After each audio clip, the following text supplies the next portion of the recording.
I know there are people here in their 80s who were activists for this when they were very young, and there are people here all ages, and it's absolutely fantastic.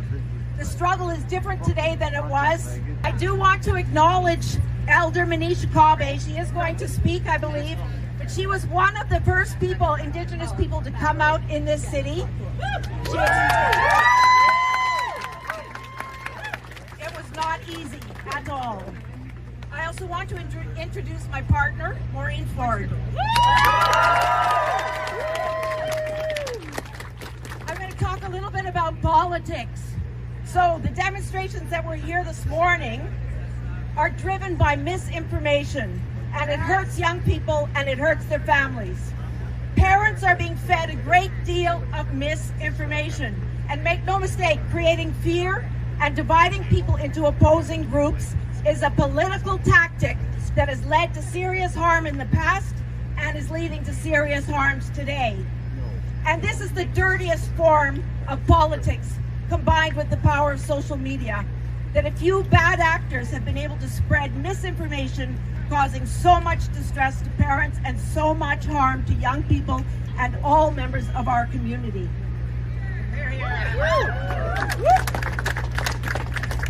We need to recognize that the political game that is being played by conservative politicians, let's name it for where it's coming from, in the case of the Ford government, to distract people from their own corruption.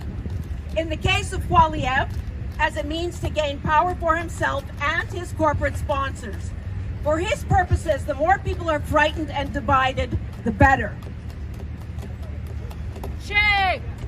Yeah. To all 2SL, GBTQI, and youth and communities, we see you. We love you for who you are, and we will always stand by you. Young people need support in schools, whether they are coming with different skin color, religious views, gender identities, sexual orientation. Each young person needs to be safe to be themselves, and fortunately, there are teachers who've been doing their utmost to make their classrooms spaces of learning where it is safe to be who you are. Not long ago, Muslim people were the targets of organized hate. During COVID, Chinese people were the targets of organized hate. And we know that Indigenous peoples have again and again been targets of organized hate. Yeah. Whenever this happens, it is bad political actors who spread disinformation in order to divide us from each other, in order to keep us from recognizing our shared struggles, like affordable housing, public health care, properly supported public education, fairness in government, and fairness in how the incredible wealth of this province and this country is distributed. Instead of bringing everyone together to work constructively on these issues, scapegoats are created to distract people from the problems we are all facing.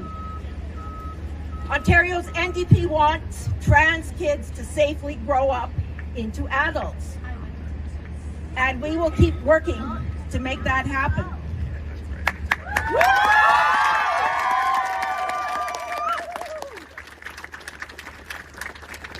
Other people have already spoken about the risks and the statistics, the risks to young people when they are not accepted.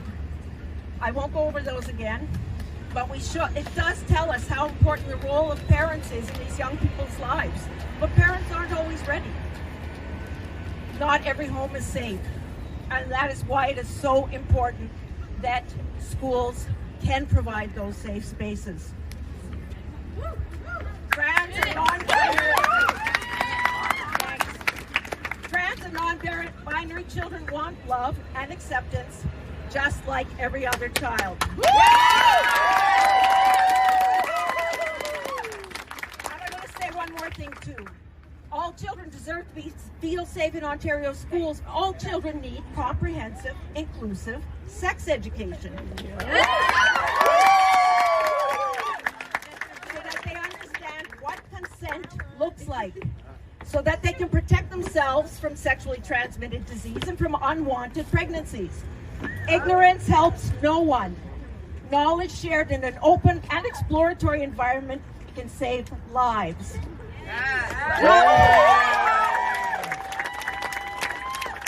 And sex education doesn't mean that all children will suddenly be sexually active. That's not what it's about. But it does mean when these pressures and feelings arise, and it is normal and inevitable that they will arise, they will be better equipped to handle themselves responsibly and safely. Right on. And sex education includes creating safe spaces for people exploring their gender identities and their sexual orientation. No one can make anyone gay, straight, or trans, and it is our responsibility to make sure that children have the safety to know and be themselves wherever that takes them.